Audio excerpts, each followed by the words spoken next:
mensahe kila ma'am kung ano po masasabi niyo sa ating daw working congressman, Congressman Ernix Dionisio.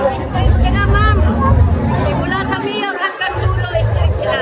Hintayin nyo na lang butuhan, walang sa tulog daan, straight sila lang. Yes, kung Ernix po tayo ma'am, may mensahe ka ba kay Congressman Ernix po? Opo, nagpapasalamat po ako sa biyaya ng pinagdalong niya sa akin.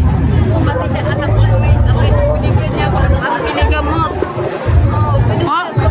Yung anak ko na-stroke, binigyan niya ako pambili ng gamot. Nino po, Nay? Ernix. Ni Congressman, si nanay naiyak siya kasi binigyan siya pambiling gamot. Kaya stroke ko yun ako noon. Walang Na-stroke po kayo noon ulitin. anak ko. Yung anak niyo po.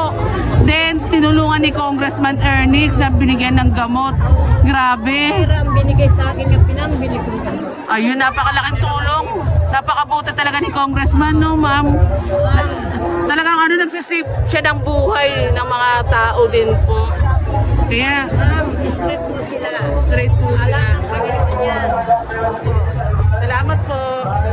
At salamat din kay Kong. Mayor na lalabas.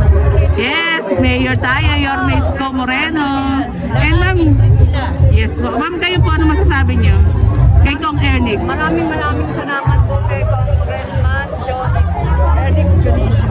Ayan, salamat din po, naiyak si nanay kasi talagang yung buhay ng anak niyo po talagang mabilis na binigay ni Kong po yung tulong. Salamat po nanay, Kong Ernix tayo.